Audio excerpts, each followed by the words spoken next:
Record better audio anywhere with Motive digital microphones from Shure. Easy-to-use options like the MV88 plug directly into your phone or computer and include a free app. Create studio-quality sound for podcasts, music, and videos. Visit Shure.com to learn more. Blog Talk Radio.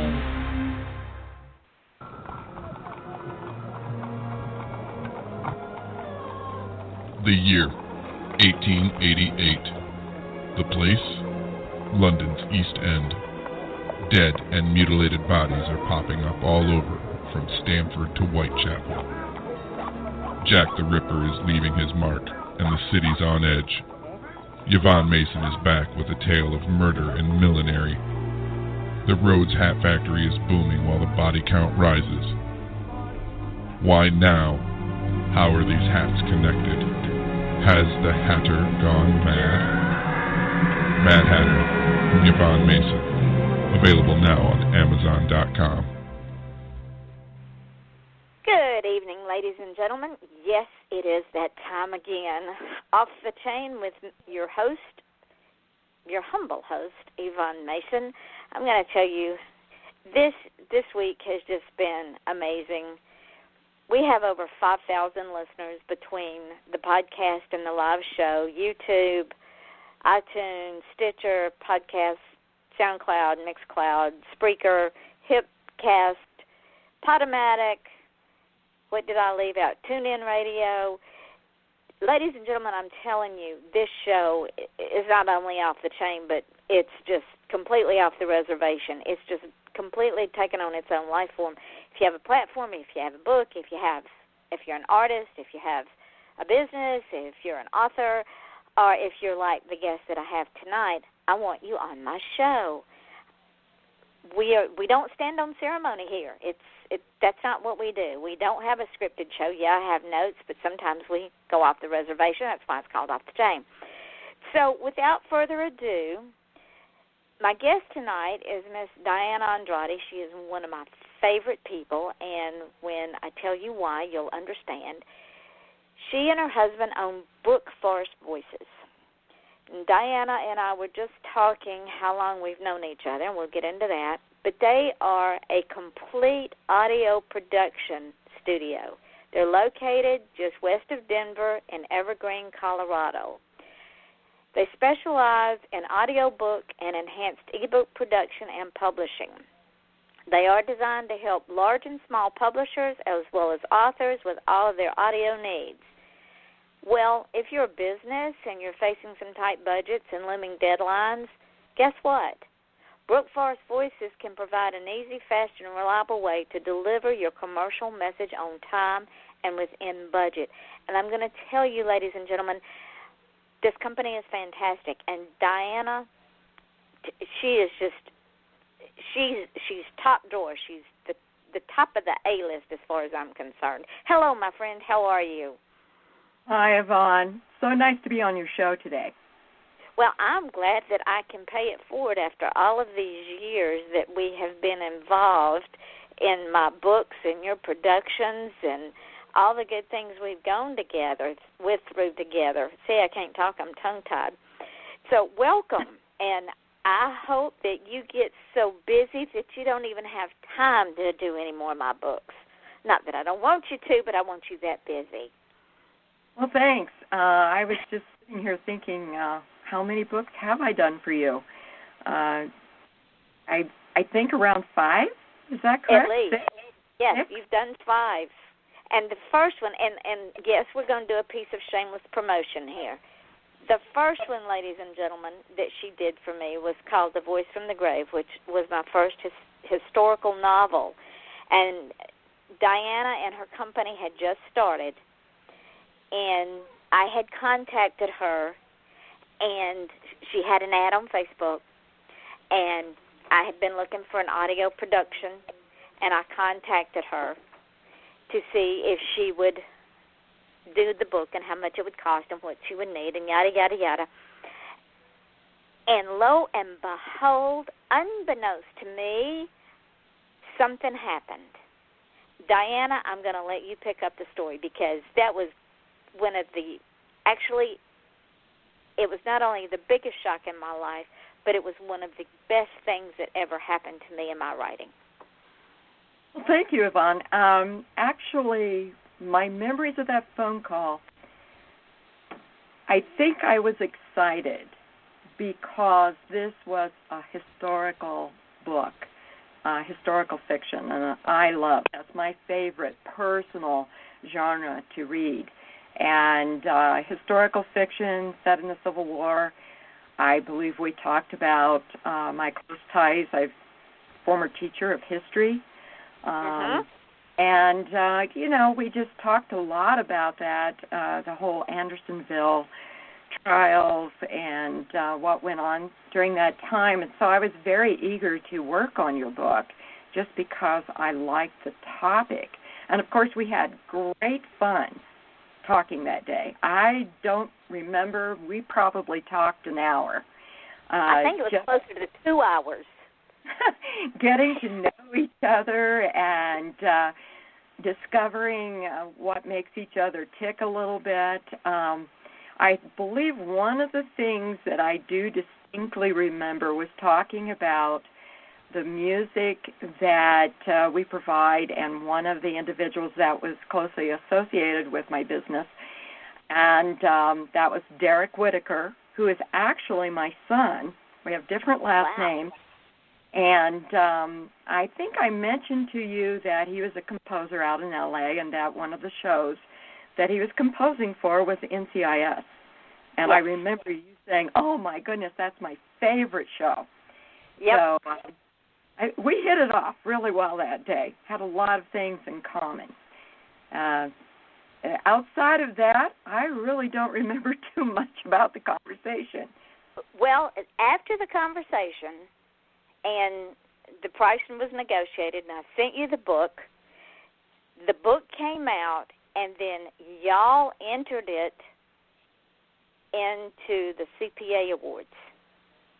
Oh, that's right, for the Evie Audiobook Award. The Evie Award, yes. Uh-huh. Tell the audience how that came about, because that literally blew me out of the water.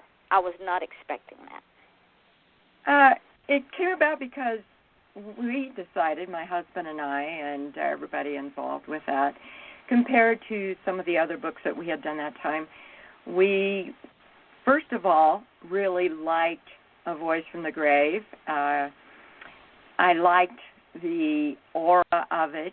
And, a little self-promotion here. This was early on. We were trying to get our names out. So I decided to enter it in the STIPA, Colorado Independent Publishers Association, Evie Awards. I could do that because, of course, I'm located here in Colorado, and at that time I'm not sure it was open to everybody across the country or not. It is now. But I just decided, let's give it a shot. Let's put that in there for an award. And, I actually did enter a few other books, but that was the one that came out with the gold medal. You won the whole pie, Yvonne. I was shocked. Ladies and gentlemen, I didn't even know they had done this until Diana sent me a text message and told me, and she said, you just won gold. And I went, what? And she explained to me what had happened. Now, understand, I've been published since 2007. I've been working on being published since the early 1970s. So to get an award, not just an award, but as Diana said, the whole mulligan, the gold medal, it was like an Olympic event for me. Diana, I never told you, or maybe I did, how much I appreciated that and how humbling that was.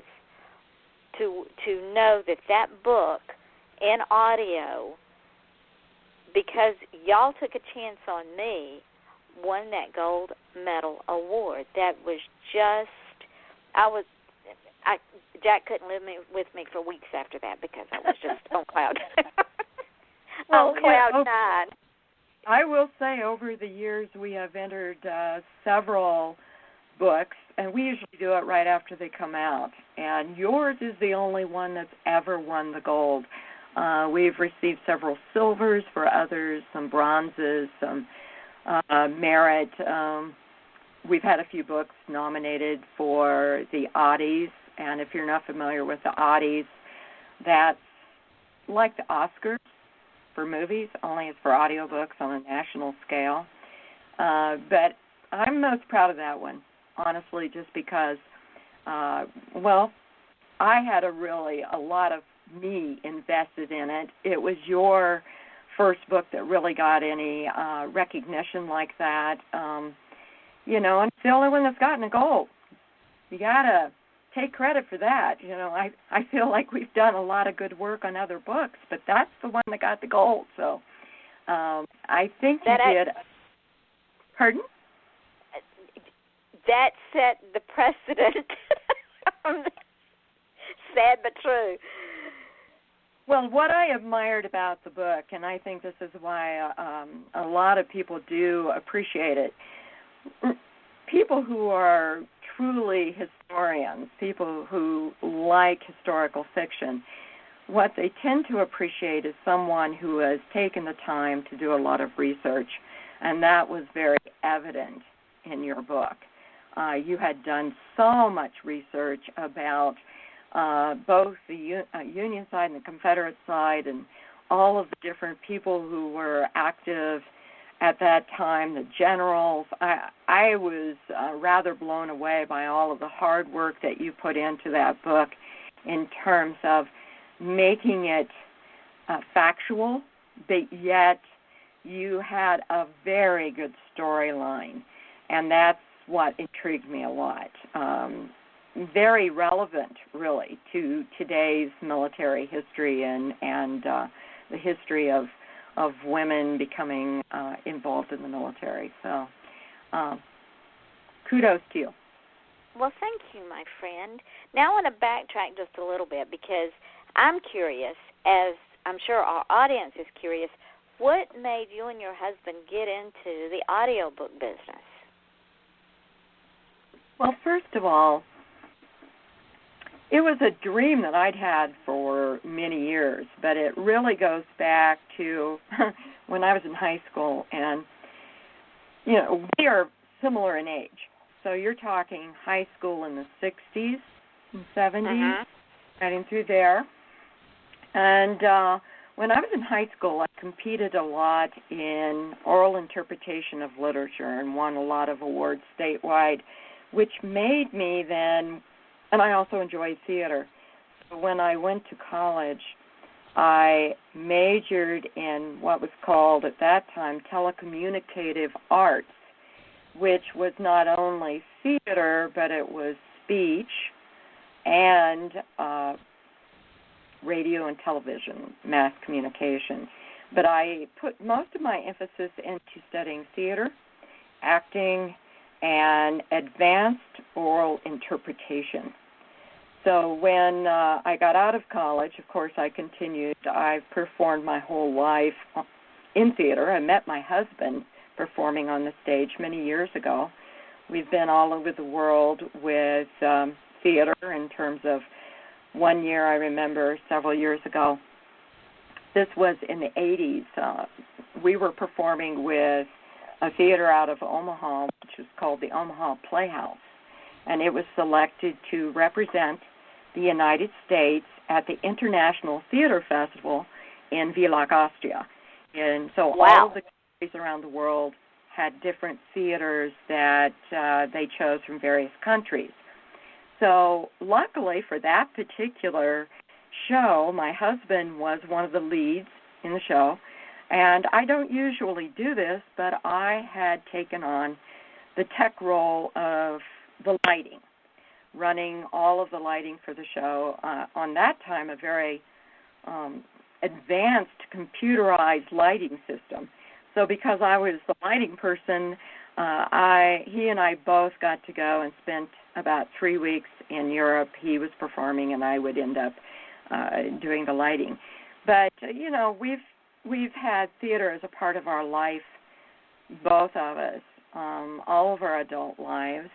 And I was teaching at the time. I taught high school speech and debate. I was the theater director and musical directors. I've done many, many productions in various states, and then continued to perform. And I don't know how I did it then. I had 2 small children at home, taught all day, performed at nights in theater. We'd sometimes perform 6 out of 7 days a week, 2 performances on Sunday.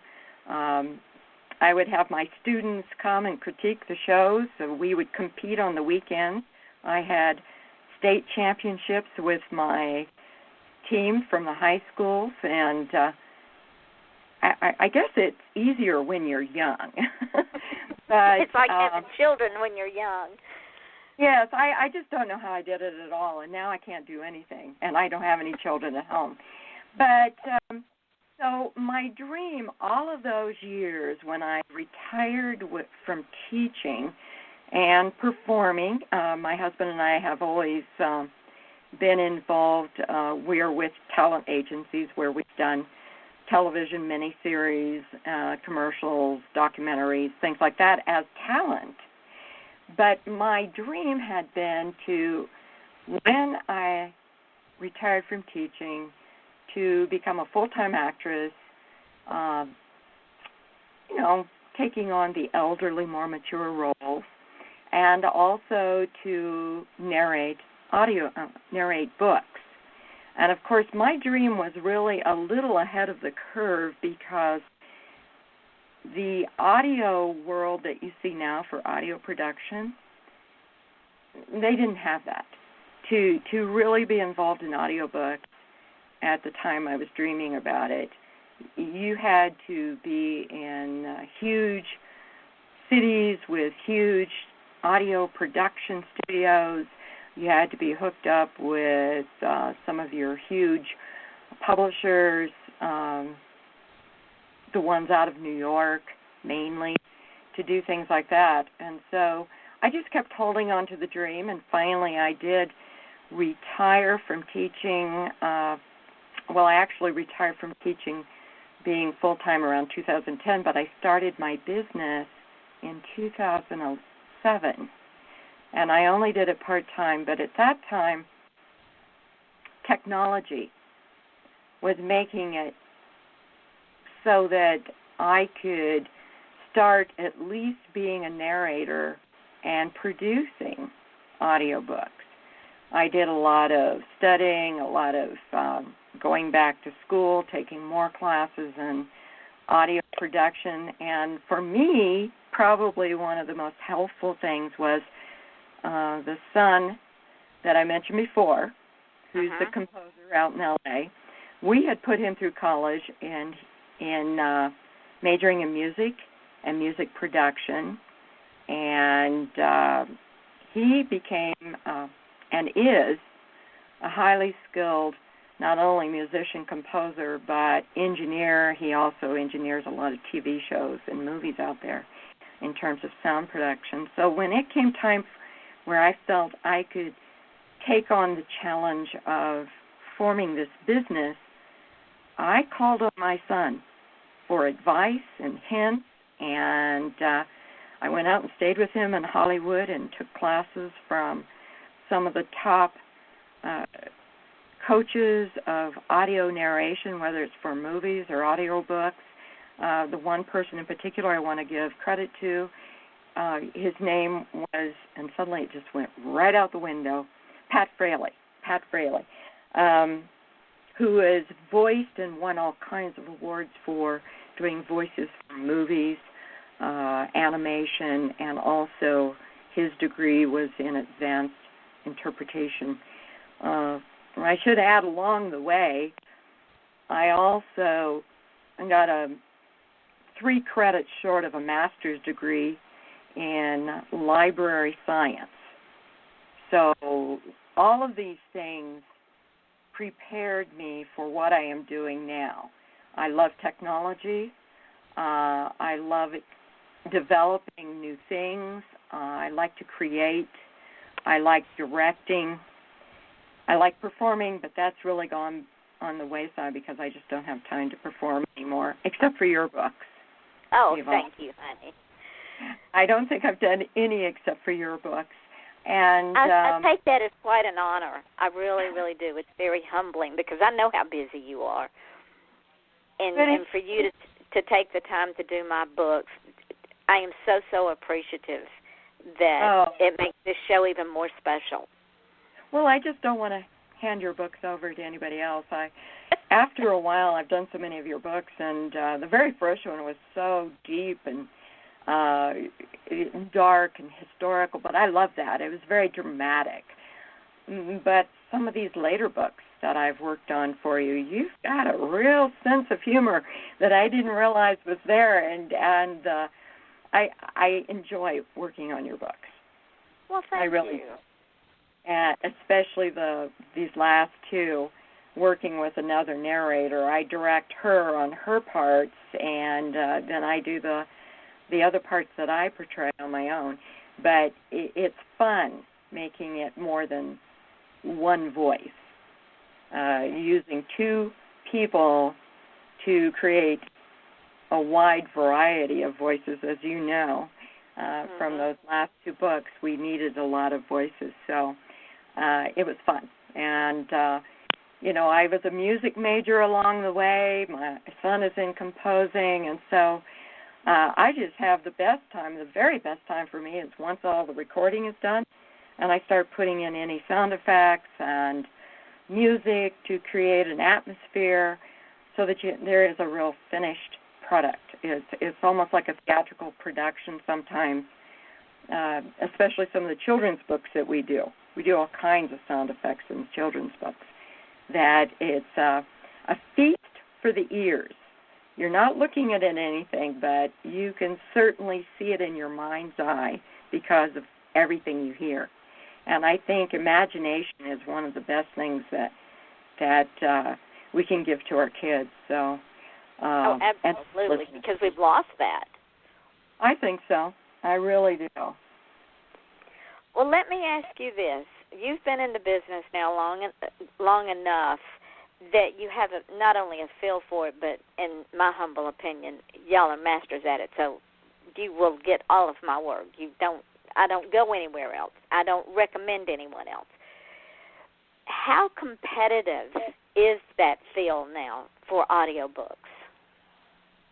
When you say competitive, are you referring to if there's a narrator out there, someone who wants to get into audiobook production, or are you talking about the sales?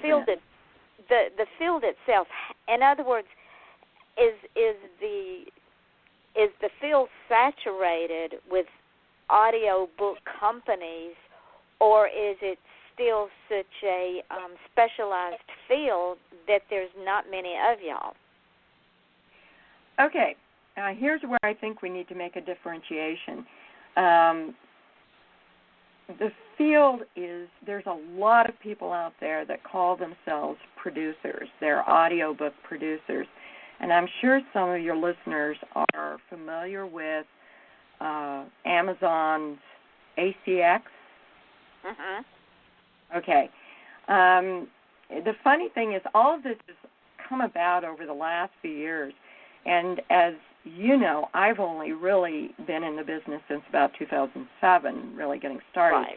But when ACX came out, the officials, the people who were planning this, the Audible, Amazon people that were getting together and trying to create this platform, mainly geared toward independent publishers such as yourself. Right. They actually contacted me and wow. wanted me to participate. This is before it even came out as the beta. So they had a beta program and then the one that you see now. So they contacted me, and Derek and I both participated in a phone conference with several other producers, such as I was at that time, to get our input.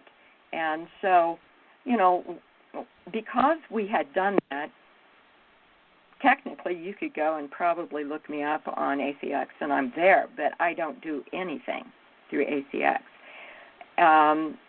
ACX is filled with many producers. And what I should say that I'm not only a producer, but I'm a publisher and a distributor. And I'm sorry, I've got another phone ringing, and it will end in a minute. So the difference, I've almost lost my train of thinking. On ACX, you have producers. They are people who have, most of them, I should say, they're home producers. They've set up a studio in their home.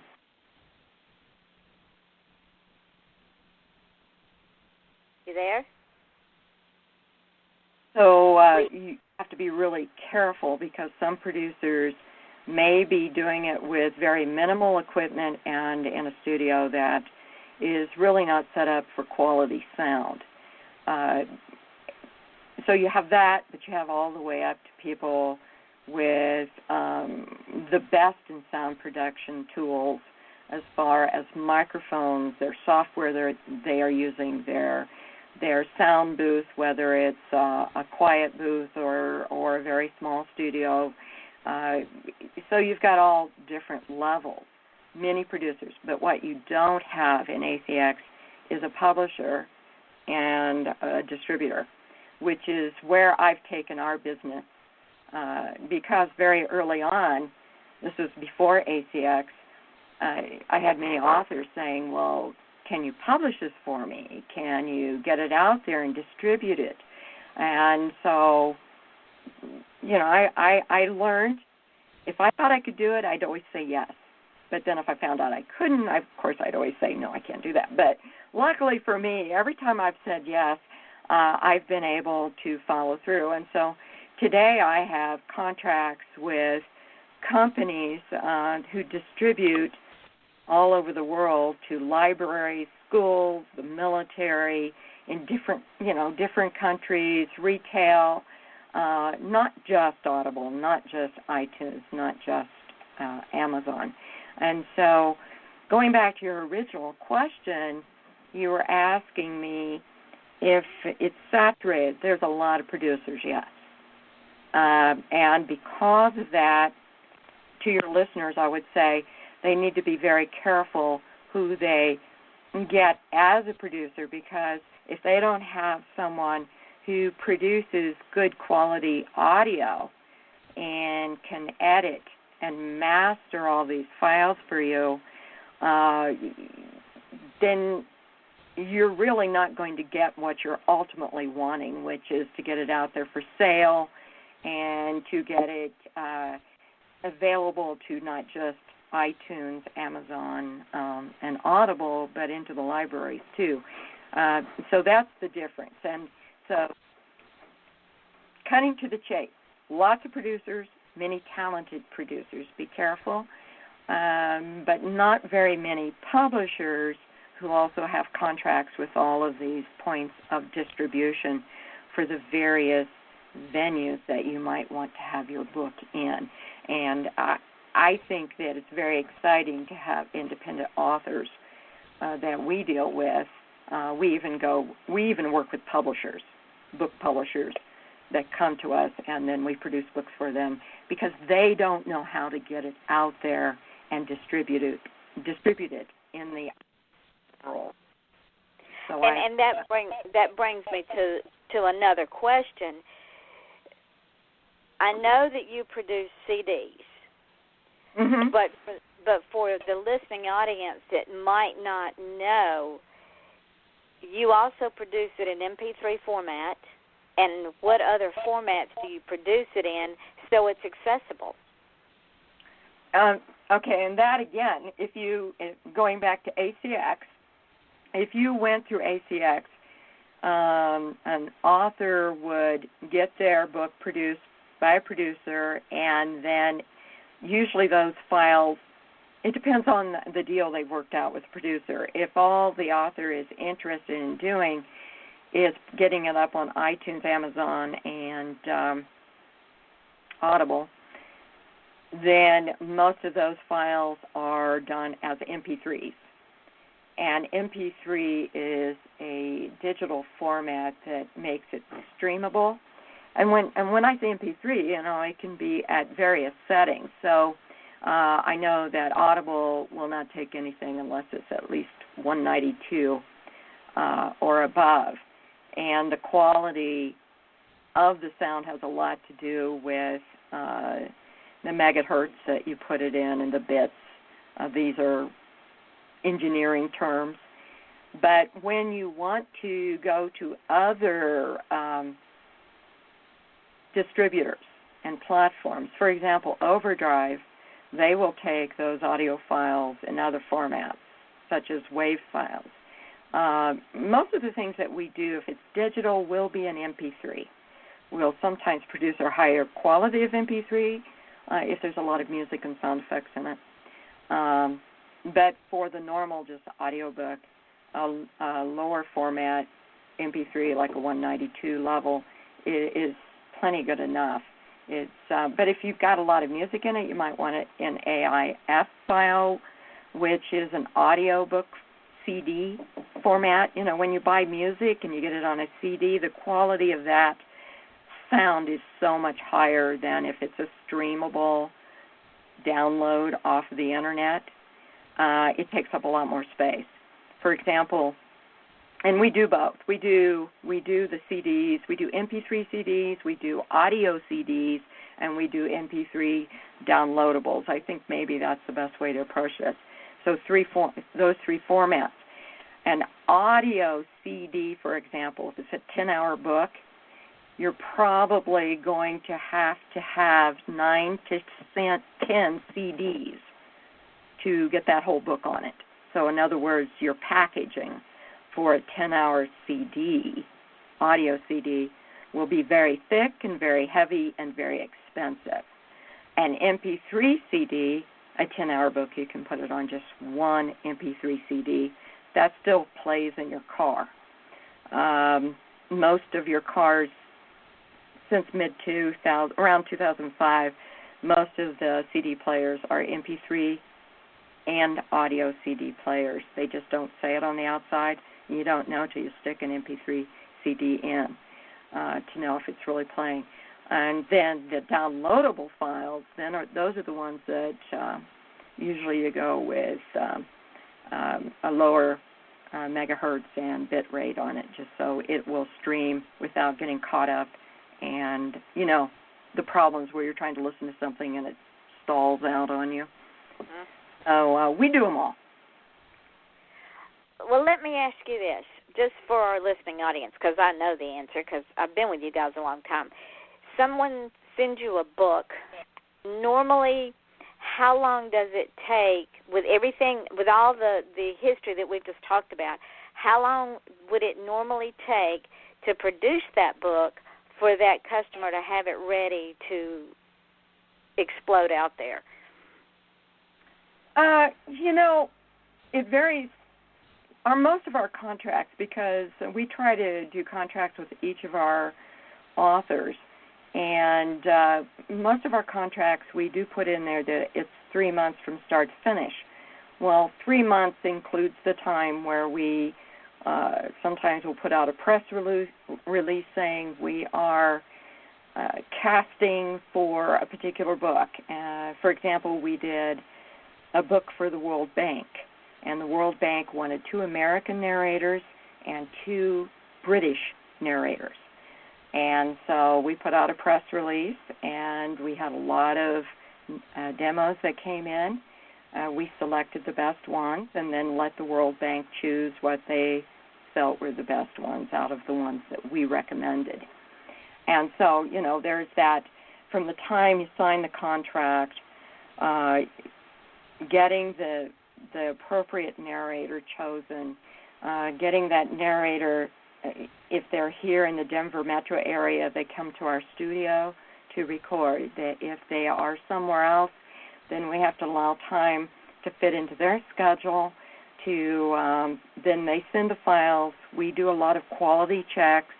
I direct them, even though they're not here. They send a chapter. I listen to the chapter.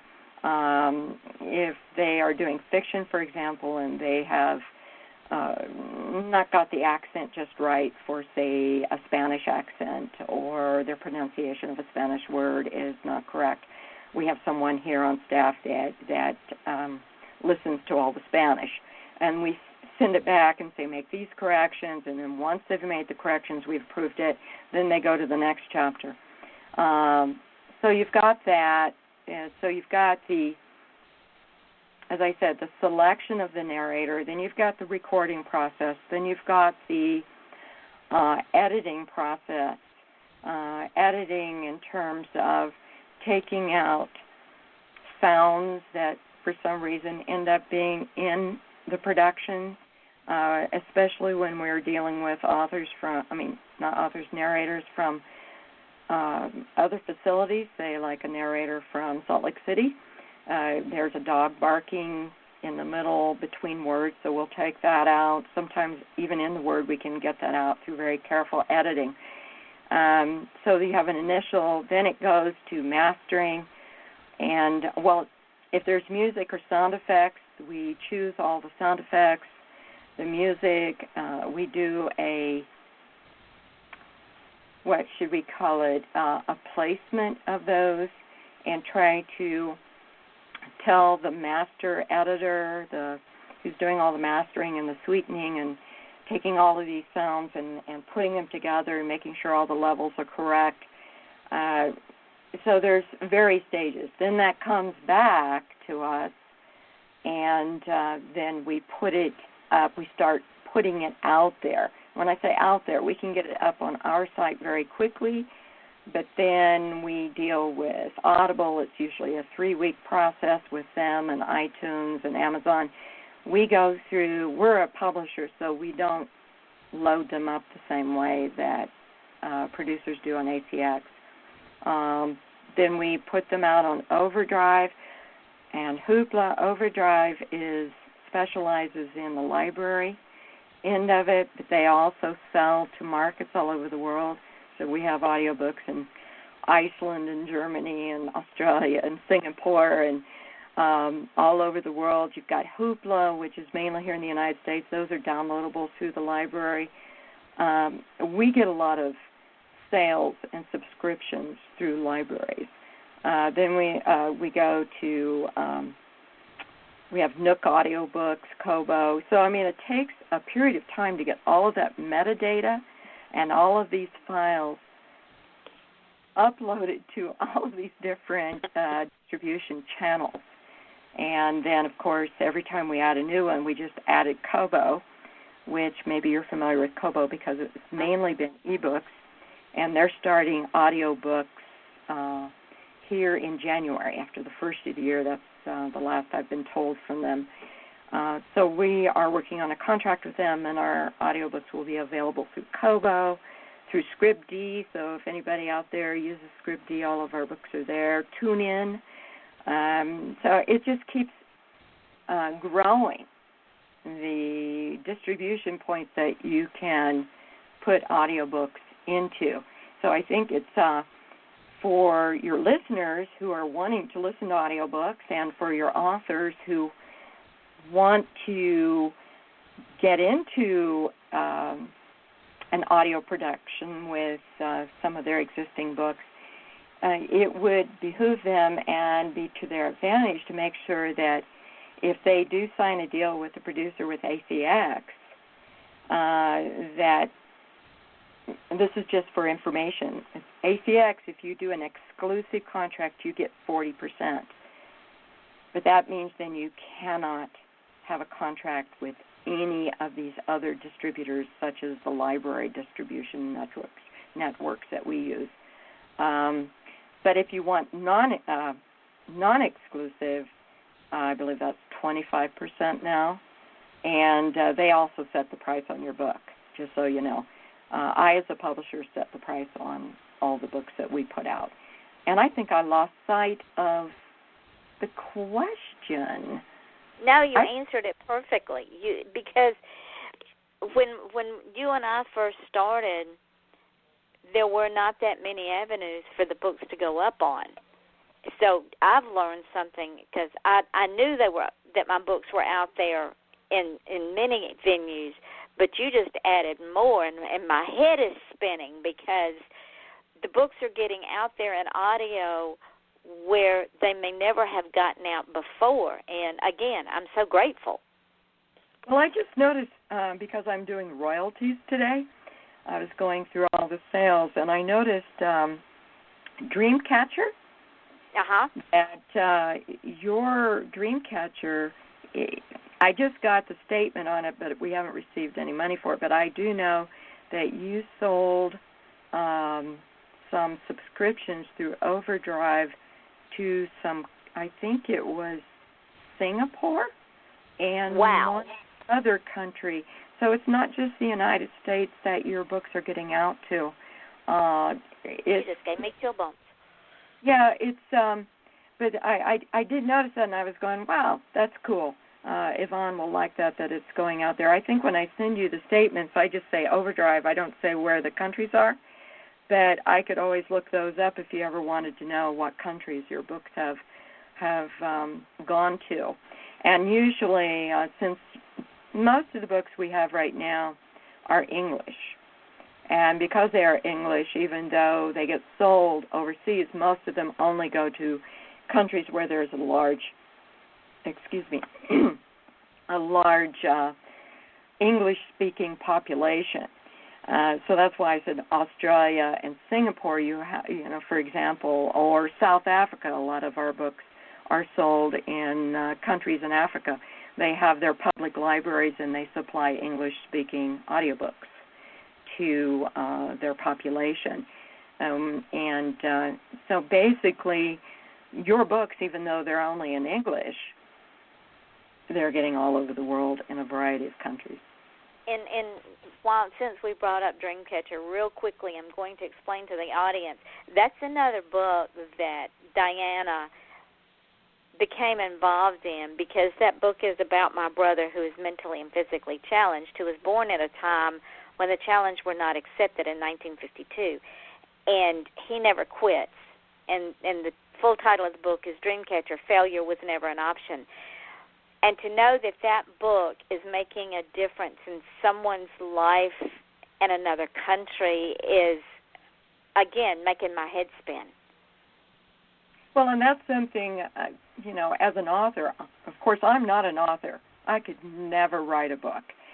But if I happen to be an author, I think it would really make me feel good to know that my books are, as you said, making a difference to people all around the world, and not just, say, in my state or in the immediate geographical area that I live in the United States. Well, the reason I say that is because when Mother asked Stanley how he felt about his story being told, he said, I'm glad. And I said, why, Stanley? And he says, because people will know how I feel. Right. I agree. And as a former educator, again, I think that's one of the things. I'm always looking for books that have the elements that teach, or there's a message involved there, other than just pure entertainment. And I will say, your last two books that I have done for you with my friend Tara Saltzman and narrators, we use her a lot, we've really enjoyed those. Those are such clever, cute stories. They seem so serious, but they're just filled with humor all the way through, which, as a publisher, I'm always going, now how do I list this? As a mystery or a comedy? And so I try to get it listed out there as much as I can in as many ways as possible. Well, we wrote those books via email. Well, you did a great job on this last one via email. The first one I can see, the first one which was, When Fates Collide. When Fates Collide, you could almost see how it was written, or could have been written by email. But that second one, with all the dialogue that you had in there and the interaction and everything, it almost, I I imagined in my mind you two sitting there over a cup of coffee and writing these and just really speaking these lines and going, oh, that's a good one, let's put this down, and creating the book that way. Well, the first one was just like a whim. We were just going to do a little short book because we've been friends for so long, and the first book basically was these two people get it. It's like when you start a new television series and you're really bored the first season because it's kind of one-dimensional because you're trying to get people to know your characters and you're trying to flesh them out and you got to build them up. Well, that's what the first one was. And then when we got finished with the first one, I said, okay, Andrea, where are we going from here? And I sent her the first chapter of the second book, and that book was just, it was fall down funny. It is. It is. In fact, I've got to tell you this. I can't remember. Let's see, it's the scene in the second book. I believe it's the scene where your counterpart, I always think of her as Tara, but it's the other character. The one character I didn't, Hope, yes.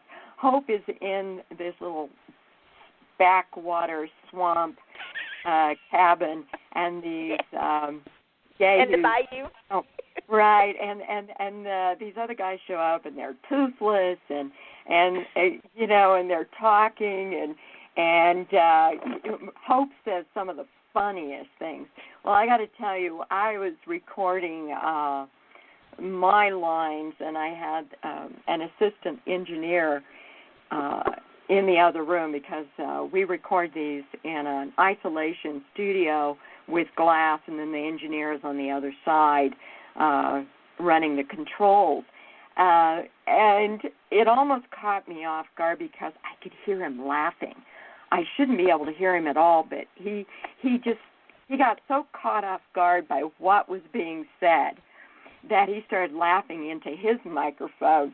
And so you should be proud of that, because we listen to so many I am very proud of that, because that tells me that book, that especially that particular scene, just sort of drew y'all into that scene. That was one of the funniest scenes in the book. It is, and we had a lot of fun. Tara and I had a lot of fun doing the voices and acting like a couple of hicks without teeth and everything else. And of course, her character. It's when you get a book where you've got the characters that keep going from story to story, you really become those characters after a while. Mm-hmm. And so. I think Tara has really nailed Hope's character. I'm very proud of what she's done on that. Well, I am just tickled to death because by the time we did the second book, Andrea had stopped writing. She was no longer writing, but she agreed to do the second and the third. You think the second book's funny? The third book, you did the Pink Canary for me, which is about the drag queen in Key West. Oh, right. Well, yes. Well, yes. The third in the series, the drag queen and Penelope hook up with Hope and Alex in St. Martin. Oh, really? So you mean, this is news to me. If we do this next book, I'll have to get Jaime involved in this, the one who read the Pink Canary.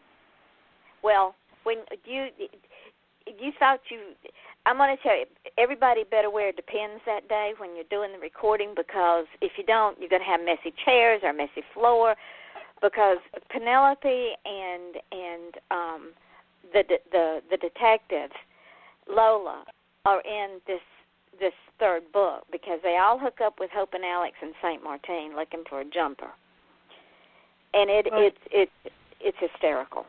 That sounds fun. It really does. I didn't know that. I'm learning something new. I didn't know that you were drawing some of these characters back in from Pink Canary. Very interesting. I couldn't help it. They wouldn't shut up. They were in my head, and they wouldn't shut up, so I had to.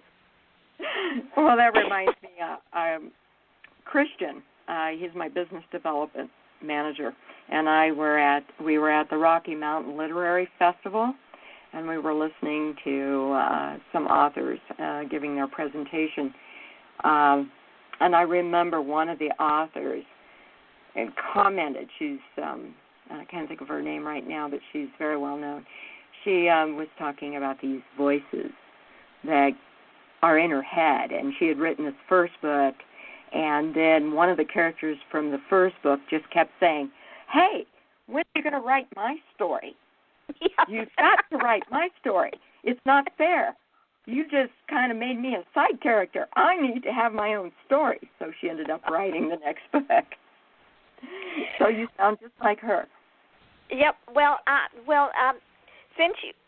since you like the historical fiction, I don't know if I want to send you the third in the series or if I want to send you the Mad Hatter, which is another historical fiction, which takes place in 1888 in England, on the east side during the time of Jack the Ripper. Oh, that is what I heard just before the show started. Yes, that was the Mad Hatter. Oh, I think you should get that third one out, though, of the series. I really do. I'll send you the third one. We're about really getting off topic. I think your No, audience we're not. No, we're not, because the people are saying, "Wait a minute. If she's that happy, wait, I got to go. I got to get involved with Brookforest Voices," and that's why we call it Off the Chain, Diana, because we go off topic, nobody cares. Well, first of all, I mean, I will say to any listeners out there, I really want to promote audiobooks in general. I should mention that I'm a member of the Audiobook Publishers Association, and so I get all of the statistics from the sales that are going on. And just in general, ebooks are continuing to decline in sales. Audiobooks are just going through the roof. It's 20% increase in sales of audiobooks from year to year. Over each year, I think Audible posted like 38% increase in their sales this last year.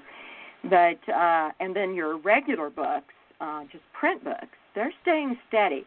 So if you look at, I was just looking before we got on this call, I was looking to see about how many audiobook listeners are out there and why they like to listen, and do they read as well. And the funny thing is, if you look at a graph, audiobook listeners are also book readers and they're also ebook readers. But you're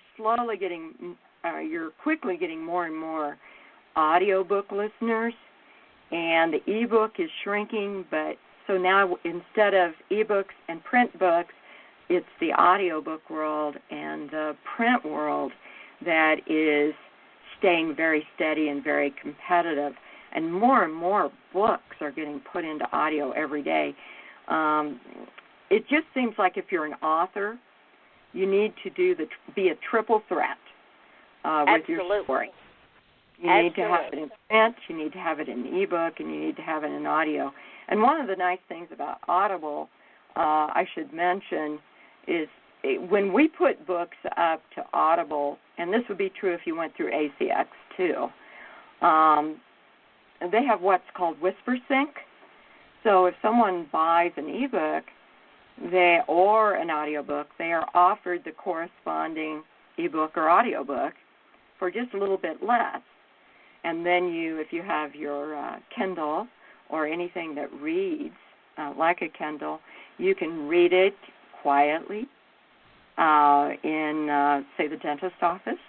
And then when you get in the car, you can listen. It picks up right where the wording stopped off that you're reading. So you can switch back and forth between the audio and the reading. So it's kind of neat. And something else I think a lot of people, and I was noticing that on the statistics I was looking at, a lot of people say, well, I don't want to listen to an audiobook because I don't have access to any pictures or anything like that. And right now, we've got a lot of books out there that we just download. We provide PDFs with the audio files. So when you download your audio, you can download the pictures or whatever else you might have. So I just think that more and more people are finding out how cool audiobooks are. I should give you this little caveat here. My son, Derek, who is the musician composer, I mean, he comes back here and helps me every once in a while, but he was desperate. He didn't have a book.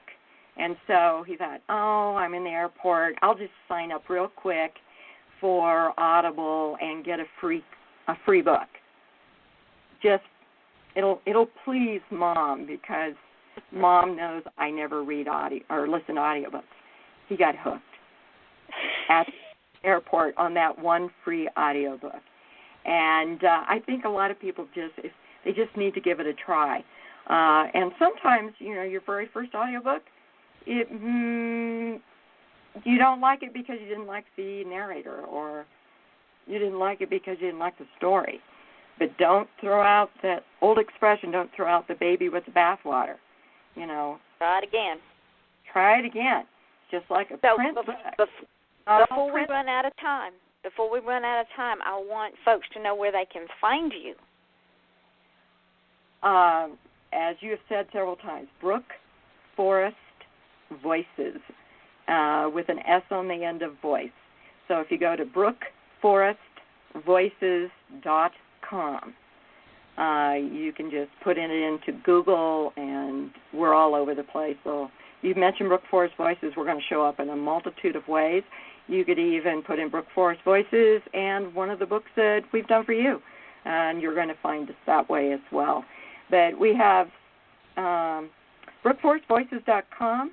If you want to email me directly, it would be publisher@brookforestvoices.com.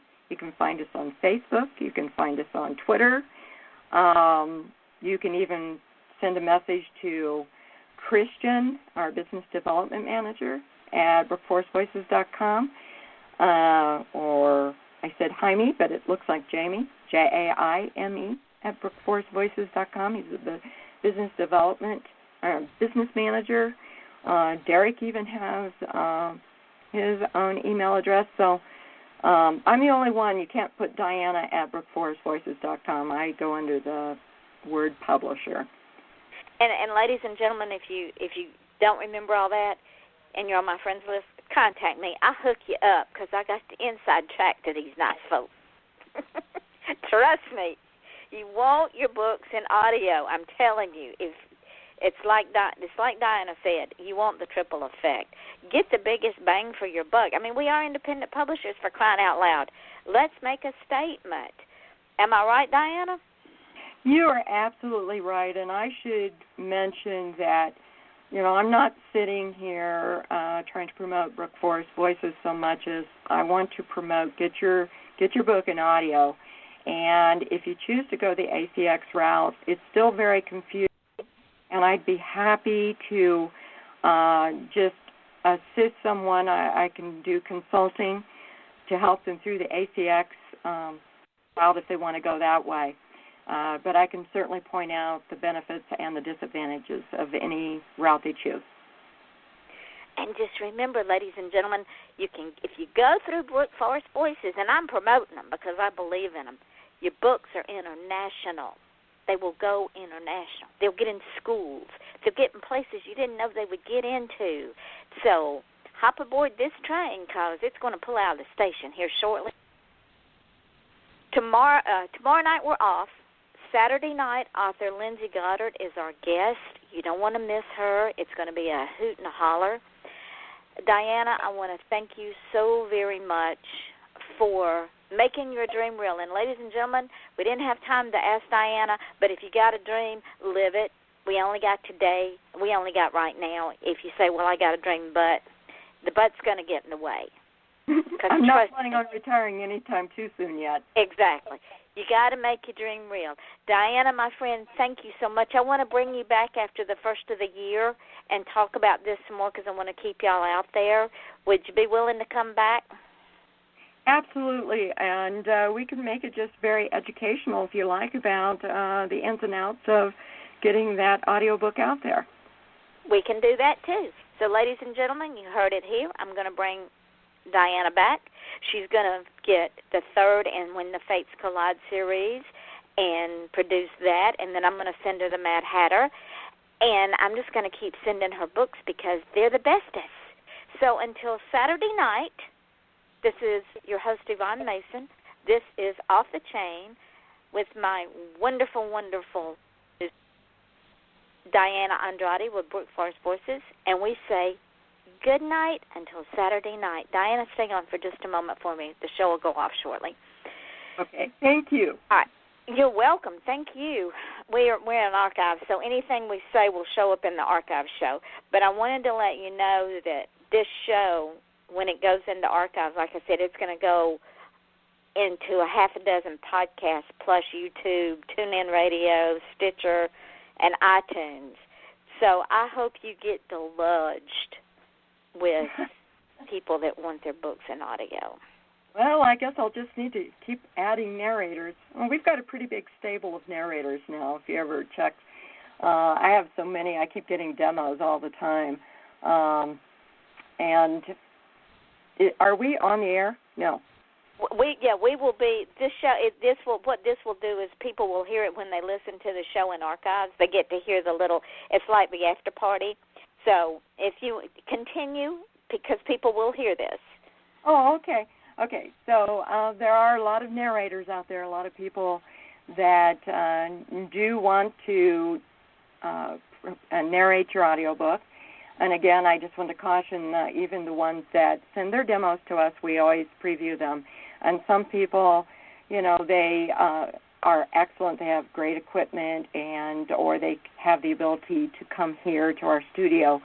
But some of them, if you're listening to a narrator, listen to see if they sound like they're in a cave or it's a tinny production or lots of sounds coming in from the outside.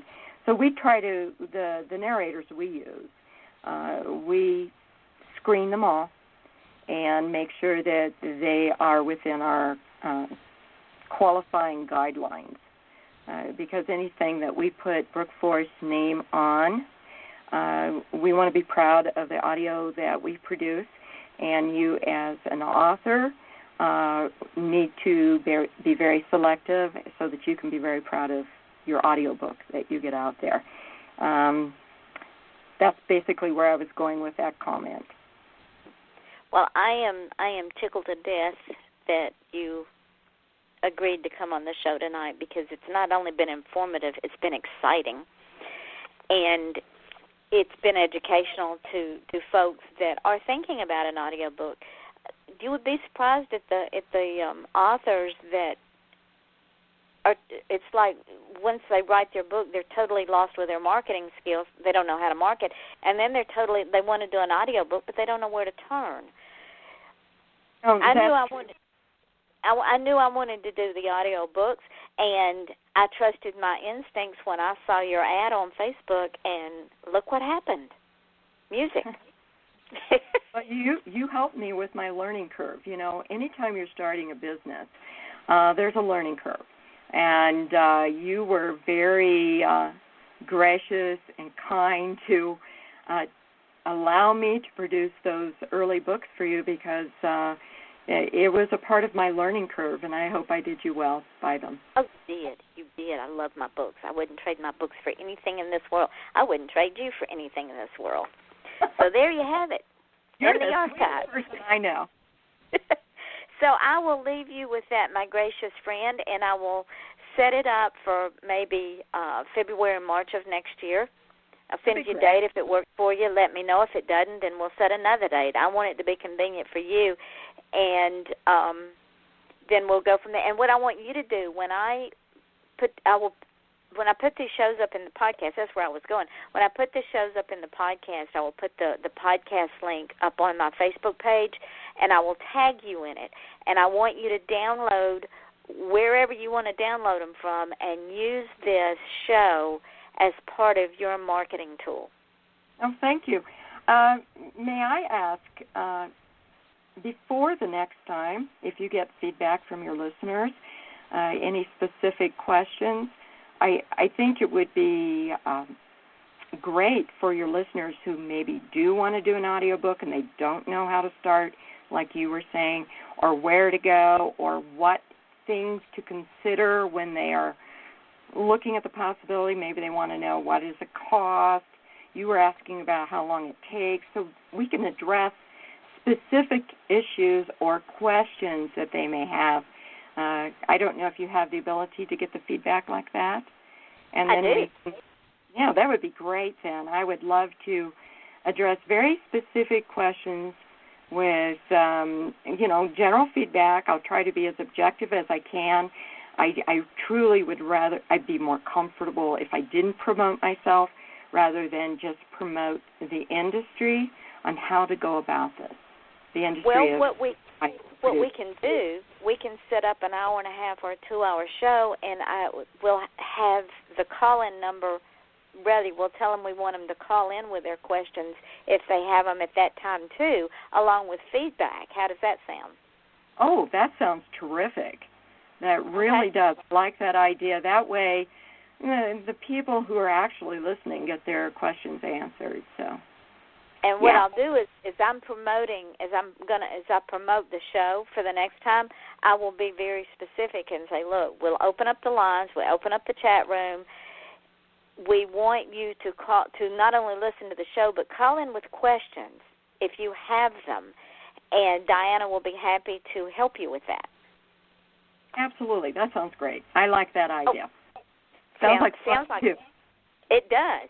All right, my dear, we shall end this tonight, and again, thank you very much, and I will get this uploaded and tag you in it, and then you use bits and pieces of it, use the whole show, whatever you want to do. This is for you, my friend, for your marketing. Thank you very much, and thank you for inviting me to be a part of this. You are more than welcome. You're a busy lady. It's fun, though. Okay. We'll talk again soon. All right, darling. Bye-bye.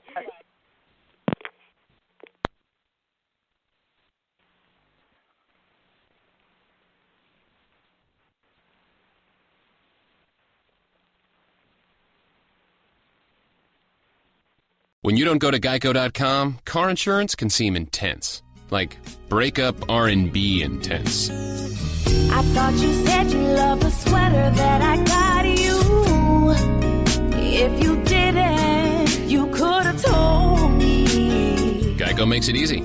Just go to Geico.com anytime to update or check your policy without all the extra drama. I even had a gift receipt. The easiest decision you'll make all week is to shop Kohl's this weekend, because Kohl's will give you tax break savings with an extra 10% off and an extra $10 off your purchase of $25 or more. Everyone gets Kohl's Cash, too. Plus, shop late Friday or early Saturday and take an extra 15% off jeans for the family. Already on sale.